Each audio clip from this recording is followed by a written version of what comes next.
Hello students, आज के इस वीडियो में हम करने वाले हैं डिफरेंशिएशन का ही एक टॉपिक है, डेरिवेटिव एज रेट मेजर। इसका मतलब क्या है? इसका मतलब हम समझते हैं। सपोज आपके पास कोई फंक्शन दिया हुआ है y equals to F X. अब ये पता है इसमें जो x होता है वो इंडिपेंडेंट वेरिएबल होता है, y इसके ऊपर डिपेंड होता है, डेट मींस वो डिपेंडेंट वेरिएबल होता है। यानी अब अगर आप x में कुछ चेंजेस करते हैं तो y में भी कुछ ना कुछ चेंजेस उसमें होंगे डेफिनेटली। तो ये कहता है कि delta x with small change in the independent variable x. आपकी जो बुक्स में वो हो सकता है डेल्टा जो है वो इस तरीके से लिखा हुआ हो, तो दोनों का मतलब एक ही है। तो एक अगर हम x के अंदर कुछ चेंज करते हैं, x की जो वैल्यू है उसमें कुछ चेंज करते हैं, तो वो हम मान लेंगे कि वो वैल्यू जो है डेल्टा एक्स है, वेरी स्मॉल चेंज। ठीक है। अगर क्योंकि डेल्टा एक्स में अब आपने x में कुछ चेंज किया है, x से आप डेल्टा एक्स में जा रहे हैं, तो डेफिनेटली y में भी कुछ ना कुछ चेंज तो होगा ही। तो y में जो चेंज हो रहा है, कहता है y में जो चेंज हो रहा है वो हो गया delta y with a small change in the dependent variable y। तो ये जो चेंज हो रहा है x की जो वैल्यू चेंज करने से जो y की वैल्यू में चेंज हो रहा है, दैट मीन्स क्यों क्या मिल गया आपके पास average change in y per unit change in x। यानी जैसे जैसे आप x में कुछ चेंज करेंगे उसी हिसाब से y में भी कुछ चेंज होगा। तो उसको हम इस तरीके से रिप्रेजेंट कर सकते हैं, डेल्टा y अपॉन में डेल्टा x। अब क्योंकि जो डेल्टा एक्स आप चेंज कर रहे हो वेरी स्मॉल वैल्यू होती है, ऑलमोस्ट नेग्लिजिबल वैल्यू होती है, तो जब delta X tends to zero होगा तो जो आप इसकी लिमिटिंग वैल्यू दोगे, क्योंकि नीचे आप जीरो तो पुट कर नहीं सकते, तो जब limiting value of average rate of change will represent the actual rate of change of Y with respect to X. तो जब डेल्टा एक्स की वैल्यू जीरो होगी तो जो आप इसकी लिमिटिंग वैल्यू निकालेंगे, इसकी जो आप लिमिटिंग वैल्यू निकालेंगे उसको हम बोलेंगे actual rate of change in Y with respect to X. यानी बिल्कुल सिंपल भाषा में अगर हम बात करें, rate of change of Y with respect to X, इसको आप D Y by D X से रिप्रेजेंट करेंगे। जब आप इसको रिप्रेजेंट करेंगे तो एक चीज़ आप ध्यान रखेंगे, वाई अगर इंक्रीज होता है एक्स के इंक्रीज होने पर तो D Y by D X हमेशा पॉजिटिव आएगा, और अगर y डिक्रीज होता है x के डिक्रीज होने पर तो dy बाई डी एक्स आपका हमेशा नेगेटिव होगा। तो इसके कुछ क्वेश्चंस हम करते हैं, उन क्वेश्चन से आप इसको बड़े आसानी से समझ पाएंगे। बिल्कुल इजी टॉपिक है, बहुत मजा आएगा क्वेश्चन करते हुए। तो इसकी जो एक्सरसाइज है 11.9 एक्सरसाइज, वो हम यहाँ पर स्टार्ट करते हैं। तो बच्चों जो पहला क्वेश्चन आपको दिया हुआ है, कहता है find the rate of change of area of circle. यानी एरिया ऑफ सर्कल में क्या चेंज हो रहा है with respect to its radius. यानी अगर आप उसकी रेडियस में कुछ चेंज करते हैं, सर्कल की रेडियस अगर कम करते हैं, ज़्यादा करते हैं, तो सर्कल की रेडियस में अगर कुछ चेंज हो रहा है तो उसके एरिया में क्या चेंज हो रहा है ये आपको फाइंड करना है। तो जो चीज़ आपको फाइंड करनी है वो आपको पता होनी चाहिए, जो चीज़ आपको दी हुई है वो पता होनी चाहिए। बाकी इन क्वेश्चन में कुछ भी नहीं है, बहुत सिंपल क्वेश्चन। तो यहाँ कह रहा है find the rate of change of area of circle with respect to its radius. यानी आपको क्या फाइंड करना है, rate of change of area with respect to its radius, यानी D A by D R आपको फाइंड करना है। ठीक है, क्लियर हुई बात? वही समझ में क्या पूछ रहा था, rate of change of area, इसको आप इसको डिनोट करोगे डी ए से, rate of change of area with respect to radius, यानी D A by D R आपको फाइंड करना है। When radius is equals to 6 centimetre और आर आपको दिया हुआ है यहाँ पर 6 सेंटीमीटर। तो आपको करना क्या है, बस आपको क्योंकि rate of change of area निकालना है तो आपको एरिया ऑफ सर्कल का फार्मूला पता होना चाहिए, और आई होप आपको पता होगा। एरिया ऑफ सर्कल क्या होता है आपका, इसको हम ए से डिनोट करें एरिया ऑफ सर्कल को, तो ये एरिया ऑफ सर्कल हो गया पाई आर स्क्वायर, यही होता है फार्मूला। अब यहाँ पर आपको क्या करना है, इसको चेंज करना है, आपको डेरिवेटिव करना है विद रिस्पेक्ट टू आर। तो D A by D are जब आप फाइंड करेंगे यहाँ पर D A by D are, अब जब रिस्पेक्ट में चेंज करते हैं तो वो चीज़ आपको आई थिंक पिछली कुछ एक्सरसाइज में क्लियर हो गई होगी। तो जब आप यहाँ पर पाई आर स्क्वायर का डेरिवेटिव करेंगे तो पाई तो देखो कांस्टेंट है, तो पाई तो एज इट इज रहेगा। आपको डेरिवेटिव किसका करना है, आर स्क्वायर का। आर स्क्वायर का डेरिवेटिव करेंगे, पावर फार्मूला लगाएंगे, 2r आ गया, और आर का डेरिवेटिव करेंगे तो आर का derivative with respect to R कर रहे हैं तो वो क्या हो जाएगा, 1 हो जाएगा। उसको आपको लिखने की जरूरत नहीं है, जैसे हम x का डेरिवेटिव करते हैं। तो आपके पास D A by D R आ गया 2 पाई आर। अब यहां पर ये r की वैल्यू आपको दे रहा है कि r की वैल्यू 6 सेंटीमीटर है, तो when r equals to 6 then D A by D R equals to 2 pi into में 6, दैट मीन्स 12 पाई। अब इसकी यूनिट क्या होगी, अब क्योंकि रेट ऑफ चेंज ऑफ क्या निकाल रहे हो, एरिया निकाल रहे हो। एरिया की जो यूनिट होती है हमेशा स्क्वायर में होती है यूनिट, और आपको यूनिट यहाँ सेंटीमीटर दिया हुआ है तो ये आ जाएगा सेंटीमीटर स्क्वायर पर किसके रिस्पेक्ट में आप चेंज कर रहे हो, रेडियस के। रेडियस की यूनिट क्या होती है, सेंटीमीटर। तो ये यूनिट भी आपको लिखनी जरूरी है, और ये सेंटीमीटर स्क्वायर से सेंटीमीटर काटना नहीं है। ये rate of change of area हो गया with respect to its radius हो गया। ऐसे अगर हम अपने सेकंड क्वेश्चन पे चलें तो यहाँ आपको क्या दिया है, ये कहता है if the radius of circle is increasing, circle की रेडियस जो है वो इंक्रीज हो रही है इस रेट से। तो सर्कल की रेडियस इंक्रीज हो रही है, दैट मीन्स आपको क्या दे रहा है कि डी आर बाय किसके रिस्पेक्ट में चेंज हो रही है, इसकी यूनिट से देखो यहाँ से आपको पता लग जाएगा, सेंटीमीटर पर सेकेंड। सेकेंड मतलब with respect to time change हो रही है, तो टाइम को हम नॉर्मली डिनोट करते हैं डी टी से, तो यानी D R by D T ये आपको यहाँ पर दिया हुआ है 0.7 centimetre per second. At what rate is it circumference increasing. अगर सर्कमफ्रेंस को हम यहाँ पर सी से डिनोट कर लें, ये चीज़ आपको लिखनी है कि आप किसको किससे डिनोट कर रहे हो, ठीक है, ये लिखना है आपको एग्जाम में। तो हमें यहाँ पर निकालना क्या है, डी सी अपॉन में डी टी, ये आपको निकालना है। आई बात समझ में। D R by D T आपको दिया हुआ है, क्यों दिया हुआ है, क्योंकि ये कह रहा है कि रेडियस ऑफ सर्कल इंक्रीज कर रही है इस रेट से। सर्कमफेरेंस किस रेट से इंक्रीज करेगी, वो ऑब्वियस है, अगर रेडियस इंक्रीज करोगे तो सर्कमफेरेंस भी इंक्रीज करेगी। वो किस रेट से इंक्रीज करेगी वो हमें फाइंड करना है। अब जो भी चीज़ आपको निकालनी होती है या दी होती है, या एरिया हो जो सर्कमफेरेंस है, उसका फार्मूला पुट करो। सर्कमफेरेंस का फार्मूला होता है 2 पाई आर। अब यहाँ से आपको क्या करना है, D C by D T find करना है, यानी इसका डेरिवेटिव करना है आपको विद रिस्पेक्ट टू टी। तो इसका डेरिवेटिव करेंगे, आ जाएगा डी सी अपॉन में डी टी, 2 पाई कॉन्स्टेंट है। आर का डेरिवेटिव आप आर के रिस्पेक्ट में नहीं कर रहे हो, 1 मत कर देना। आर का डेरिवेटिव आर के रिस्पेक्ट में होगा तो 1 होगा, टी के रिस्पेक्ट में होगा तो क्या होगा, D R by D T. अभी जो D R by D T है इसकी तो वैल्यू आपको दे रखी है 0.7, तो D C by D T क्या आ गया आपका, 2 पाई को मल्टीप्लाई कर दो 0.7 से, यानी 1.4 पाई। यूनिट क्या होगी, सर्कमफेरेंस इंक्रीज कर रही है, सर्कमफेरेंस की जो यूनिट होती है वो सेंटीमीटर में रहेगी, विद रिस्पेक्ट टू टाइम है तो सेंटीमीटर पर सेकेंड। ये इसका आंसर आ जाएगा। तो क्वेश्चन नंबर 3 भी बच्चों सेकंड क्वेश्चन की तरह ही लगभग सिमिलर क्वेश्चन दिया है। The radius of circle is increasing at the rate of 3 centimetre per second, यानी जो D R by D T है इसकी आपको वैल्यू दी हुई है 3 centimetre per second. What rate is area increasing when its radius is 10 centimetre, यानी आपको D A by D T find करना है, ये फाइंड करना है when r equals to 10 centimetre. तो ये इन्फॉर्मेशन आपके पास क्वेश्चन में गिवन है। अब क्योंकि आपको विद एरिया निकालना है, rate of change of area निकालना है, तो एरिया का फार्मूला पता होना चाहिए। एरिया ऑफ सर्कल क्या हो जाता है, पाई आर स्क्वायर। अब इसका डेरिवेटिव करना है किसके, with respect to T, time के रिस्पेक्ट में करना है। मोस्टली क्वेश्चन टाइम के रिस्पेक्ट में ही आएंगे आपके उसमें।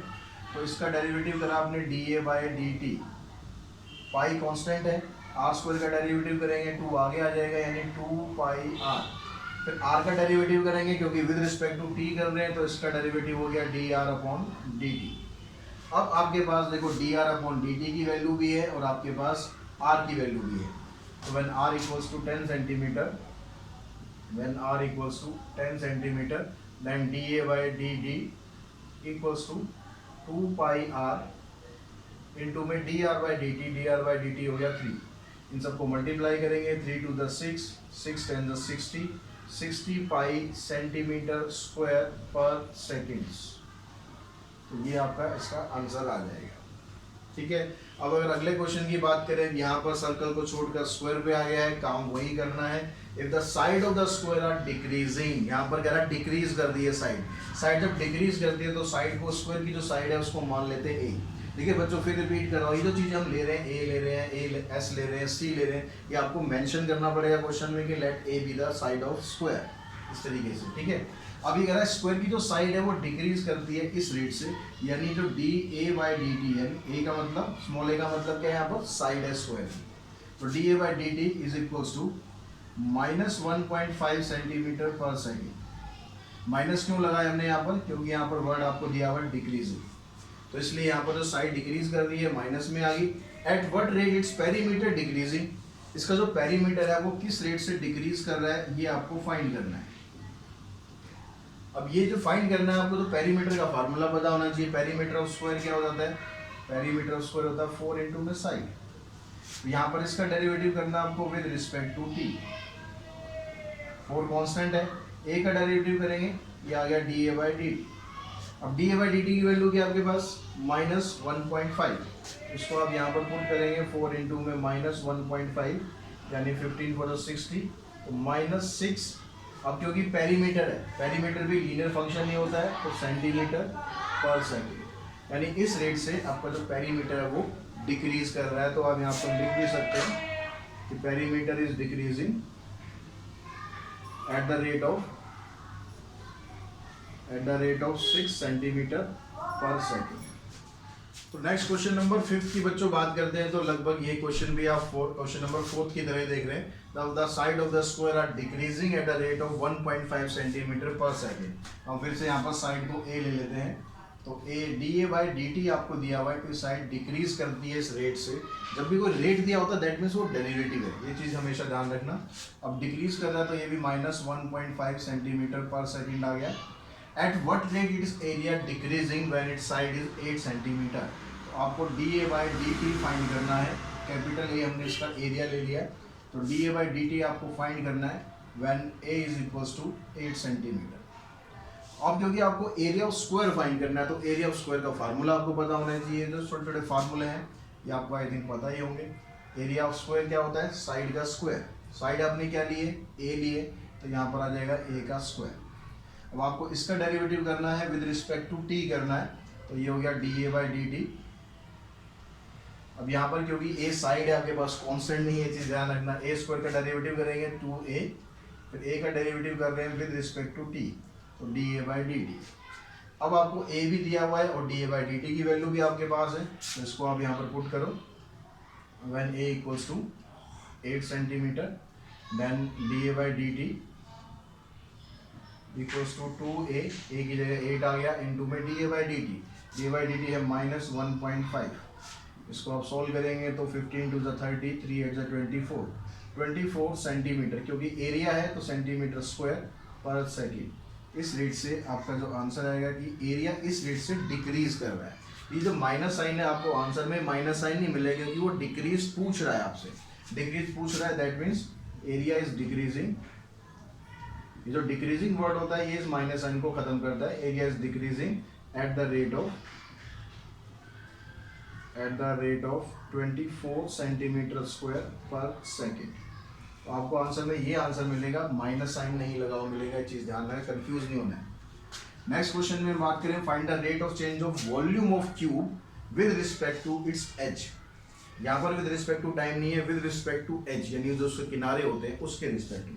तो जो उसका एज होता है वो मान लेते हैं ए है, ठीक है। लेट ए बी द, इस तरह से आपको हर क्वेश्चन में मेंशन करना है, A be the edge of cube. तो अभी यहाँ पर क्या पूछ रहा है? Rate of change of volume. तो वॉल्यूम क्या हो गया उसका? उसको नॉर्मली वी से डिनोट करते हैं, आप उसको यहाँ लिख भी देंगे, and V be the volume.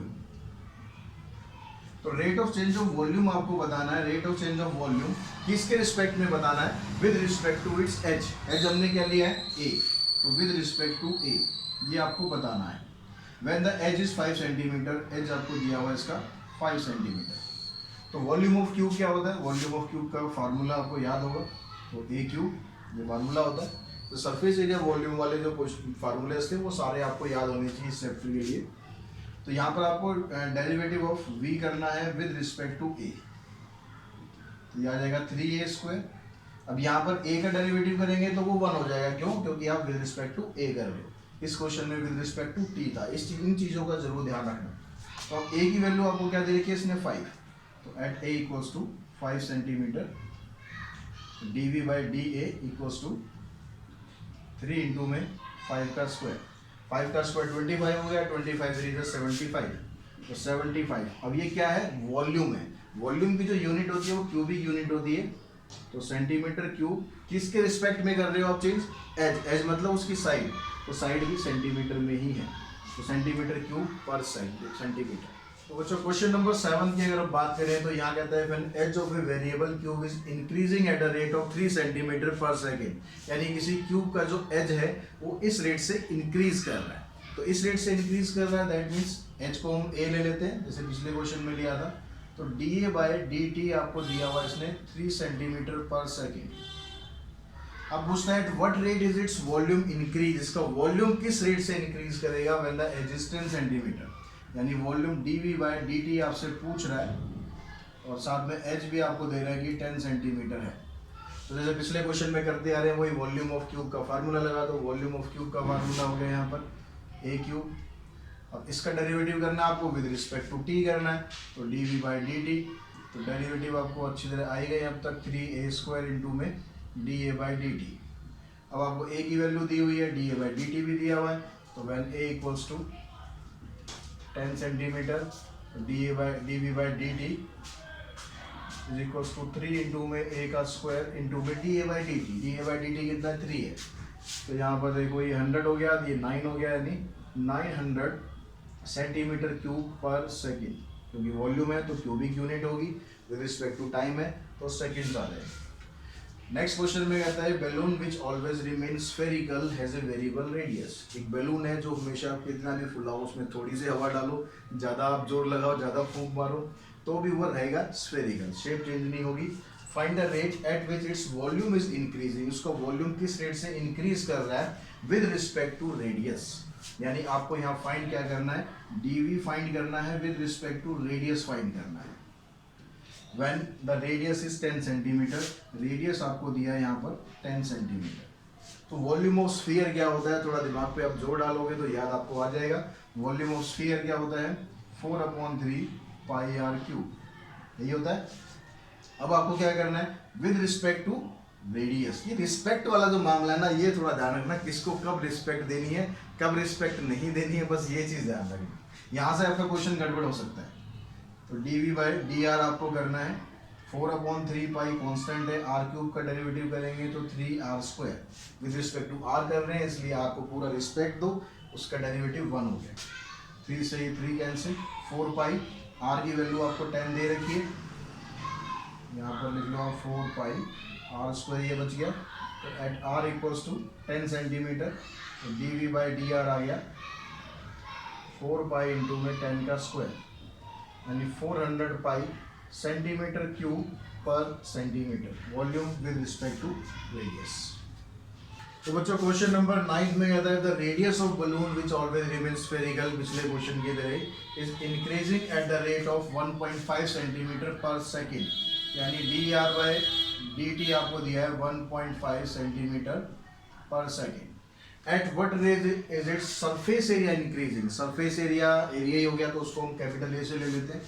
तो सरफेस एरिया इज इंक्रीजिंग, ये आपको फाइंड करना है when the radius is 12 centimetre.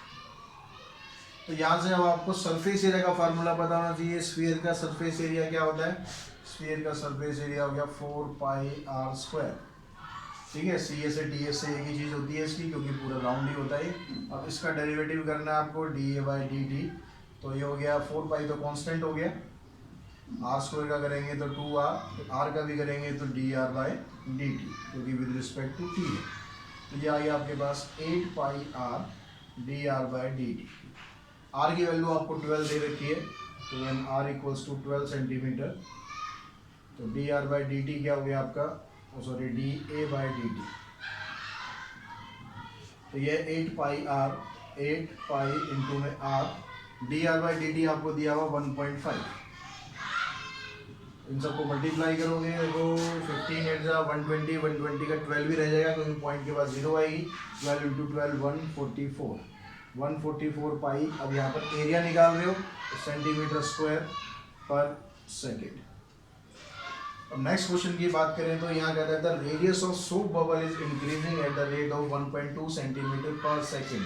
तो यहाँ रेडियस ऑफ सोप बबल, जैसे बबल आपने वो फुलाए भी होंगे बबल, कमेंट बॉक्स में बताना किस किस ने बबल फुलाए थे जब आप छोटे छोटे थे, तो बड़ा मज़ा आता है बबल फुलाने में। तो अगर बबल को अगर फुलाते हैं तो उसका जो रेडियस है वो इस रेट से इंक्रीज कर रहा है।